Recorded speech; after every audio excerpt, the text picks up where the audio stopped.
10 kata yang merusakkan perasaan dan hati anak kita. Yang pertama, kita suka mencaci maki anak kita.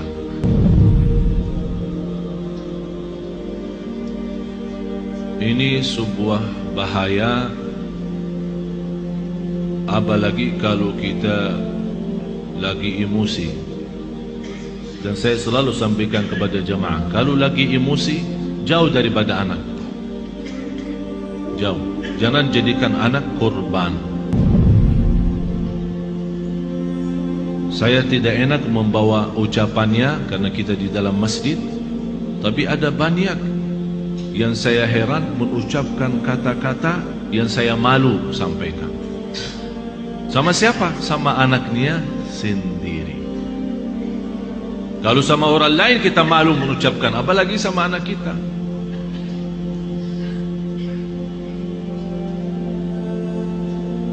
Jadi salah satu kata yang pertama dari 10 adalah caci maki. Yang kedua, kita menghina anak kita.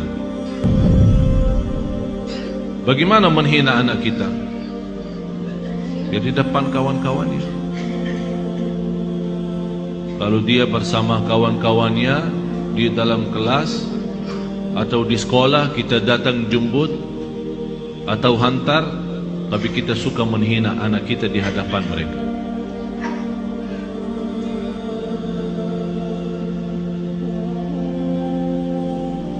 Malah ada yang pernah berkata, saking menghina anaknya, saya heran bagaimana bisa punya anak seperti kamu. Apalagi di depan orang, di depan kawan-kawannya. Bisa di saat itu anak kita tidak nangis, tapi sudah mati rasa. Sudah mati rasa. Akhirnya menjadi hati kecil. Susah kita bina untuk menjadi anak salih-salihah karena kita sudah hancur duluan. Sudah kita hancurkan duluan. Itu yang saya selalu sampaikan. Itulah namanya durhaka orang tua kepada anak sebelum anak durhaka kepada orang tua. Atau kalau dia punya saudara banyak, jangan menghina. Kalau ada sebuah berlaku yang tidak bisa kita terima, kita bisa nasihatin dengan cara yang baik, bukan di depan orang. Karena itu namanya nasihah, bukan fadihah. Nasihah adalah mengingatkan dengan cara yang baik, tapi fadihah membukakan aibnya di hadapan orang. Alasannya, niat saya menasihatin.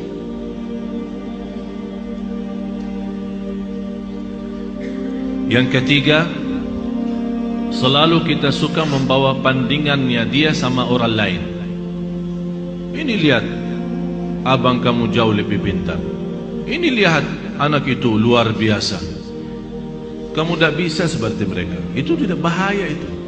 Ini mengakibatkan apa? Kecil hati. Yang kedua, benci sama orang itu. Akan menimbulkan rasa benci. Jadi akan selalu berlawan. Di mana ketemu kalau diajak main tidak mau. Karena kenapa? Karena kita selalu bandingkan ini A sama B. Apalagi kalau dia punya adik-adik yang lain. Coba adik kamu, abang kamu, kakak kamu, pintar bacaannya, pintar najinya, pintar salatnya. Kamu apa sih? Ini mohon maaf, ini bukan sering terjadi. Malah saya sendiri mendengar di hadapan saya, ibu yang membawa 3 anak, yang dinyakiti perasaannya 1.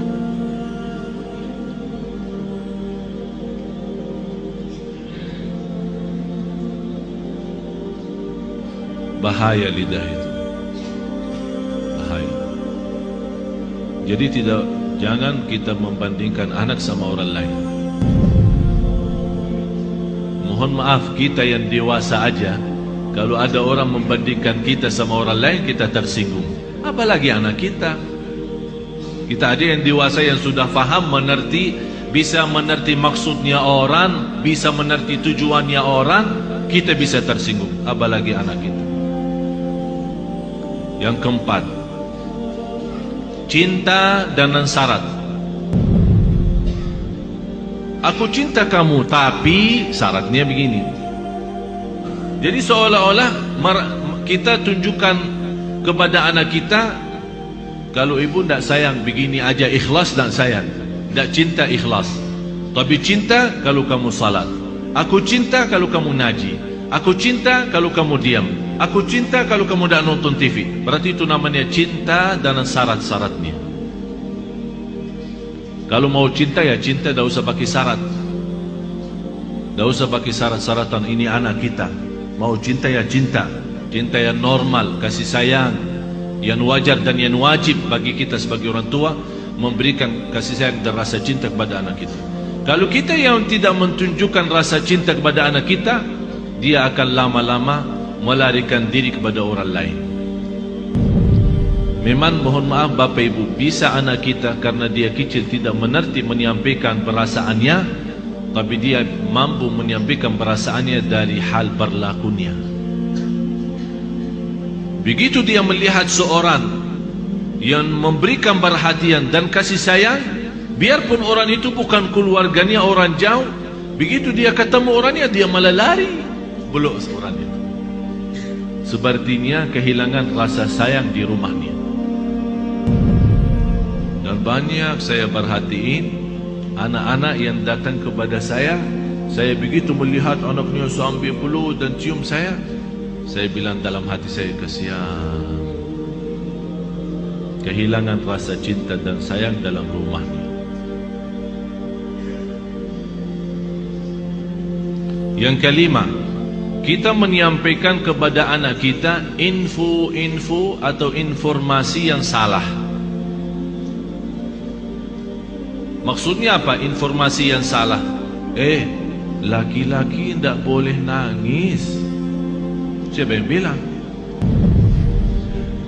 Bapak-bapak nangis enggak? Nangis kan?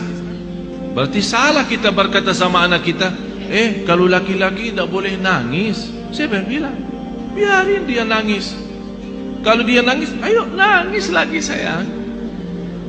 Bukan laki-laki tidak boleh nangis. Itu membuat apa? Mengakibatkan sakit jiwa. Karena setiap dia mau nangis, dia bertahan. Alasannya informasi yang salah, laki-laki tidak boleh nangis. Akhirnya dia tahan-tahan, menjadi beban, lama-lama sakit jiwa. Betul, ini betul. Jangan dianggap, tidak terlalu. Terlalu.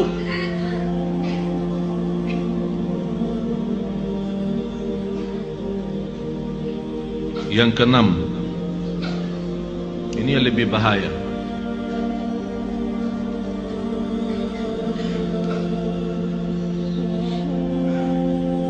Kita selalu memberikan ancaman. Ayo makan habisin, kalau tidak datang hantu.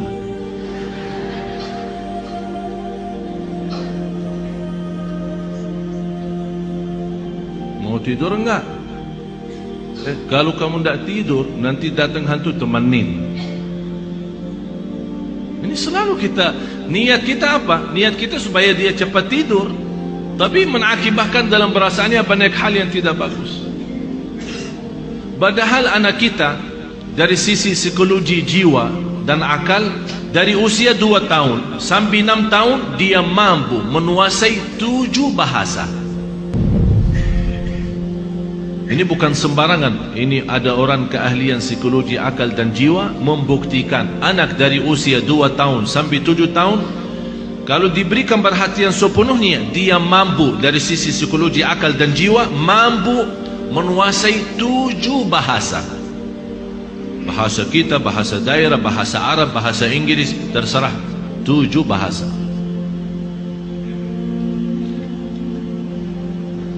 Tapi kenapa kita sia-siakan kesempatan ini yang masih luar biasa? Kenapa kita siakan? Yang ketujuh, Kita selalu melarang anak kita berlaku sesuatu tapi tanpa sebab. Artinya tanpa menjelaskan kenapa. Tak boleh ini. Dia minta sesuatu, tidak ada. Saya mau ke sana, tidak boleh. Saya tidak ada, diam sini. Jadi kita suka larang, tidak boleh, tidak ada, tidak bisa, tapi kita tambah menjelaskan sebabnya. Kalau anda mau larang, tolong jelasin sebabnya. Tak boleh nonton TV kalau sudah malam, karena nanti mengganggu matamu. Ini ada alasan kenapa kita larang. Kalau makan sampai habiskan makanannya, karena di dalam makanan ada barakah. Kita tidak tahu di barakahnya yang di mana.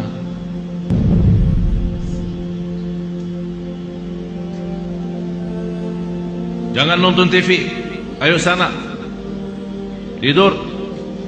Ibunya megang remote. Teng, teng, teng.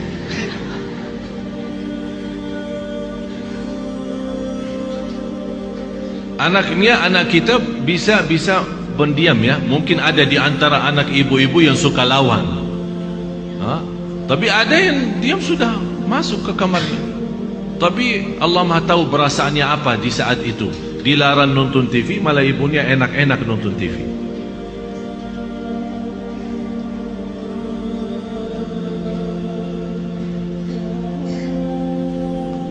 Banyak hal Bapak Ibu yang perlu kita perbaiki.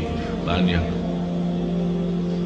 Kalau kita memang ingin, bukan hanya doa mengharapkan anak saleh salihah, tapi ada contoh baik, ucapan yang baik. Yang kedelapan,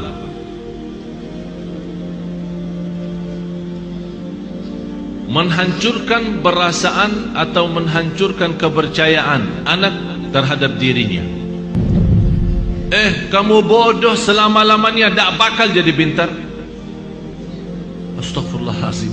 Ada orang sejahat itu. Jadi walaupun dia sudah ada niat untuk berikhtiar, berusaha, kita sudah habis-habisan, tak ada.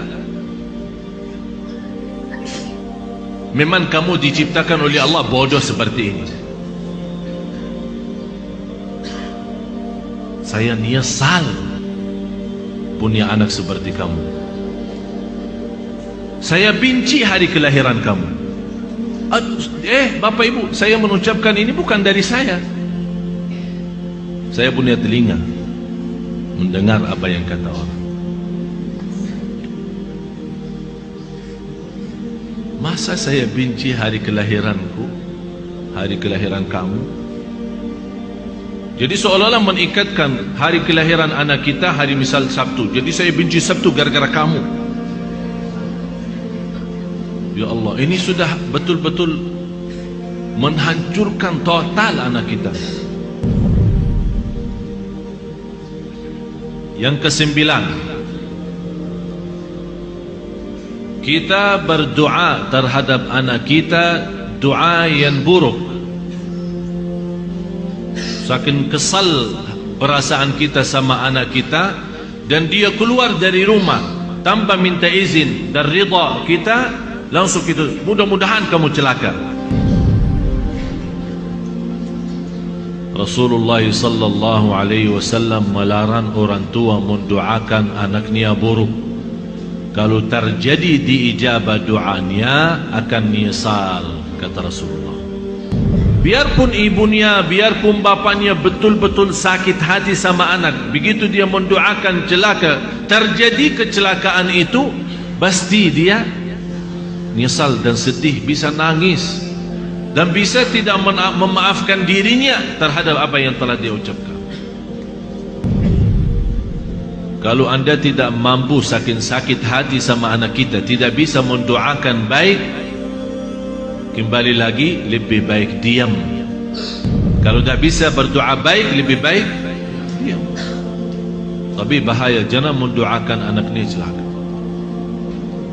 Salah satu kawan saya yang pernah saya ceritakan, yang punya 3 impian, 3 harapan,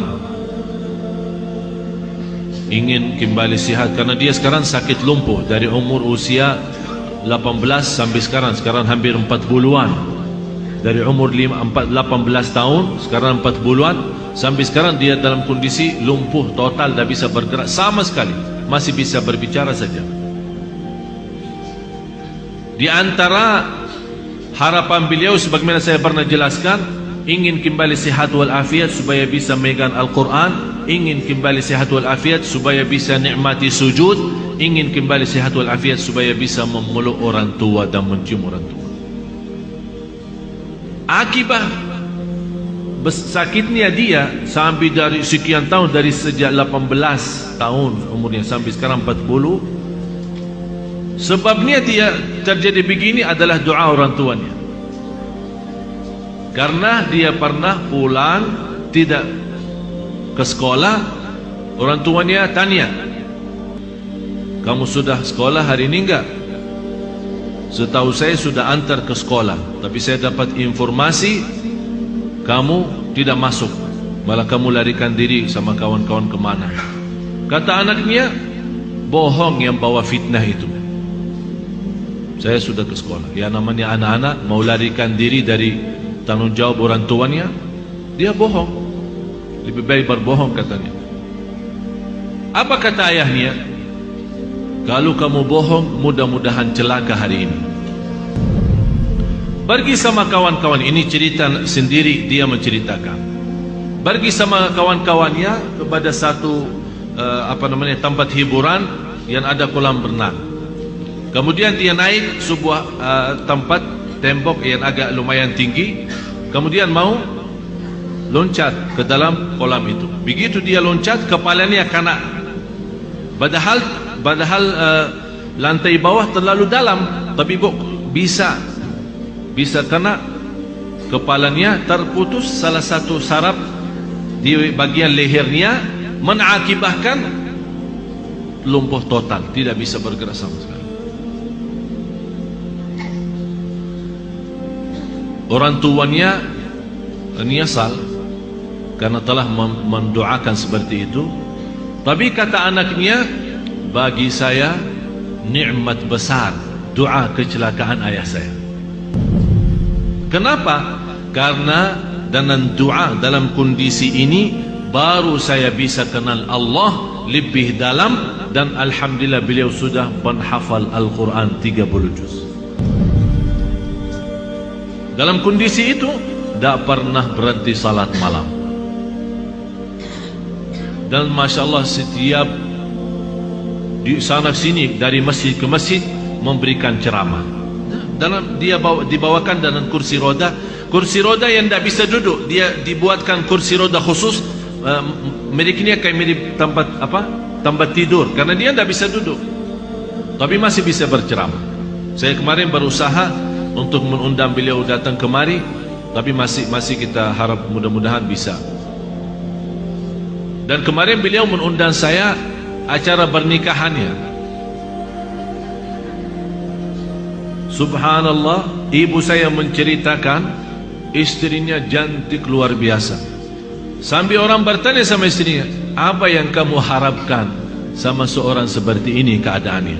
Dia berkata, saya harap masuk surga lewat si Abdullah ini.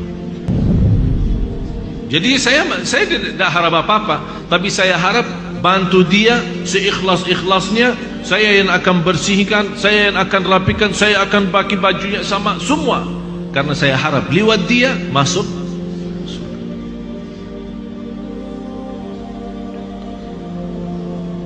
Yang terakhir 10 kata. Yang ke-10, kita suka membongkar dan membuka aib anak kita di hadapan orang lain.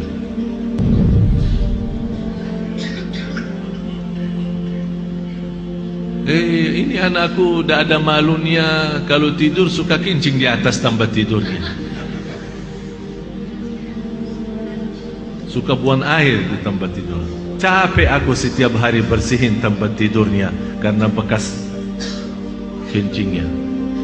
Ini kan dicerita sama kawan-kawannya di sekolah. Apa yang akan terjadi? Kawan-kawannya apa? Senang atau gimana? Kesempatan kan? Setiap dia datang,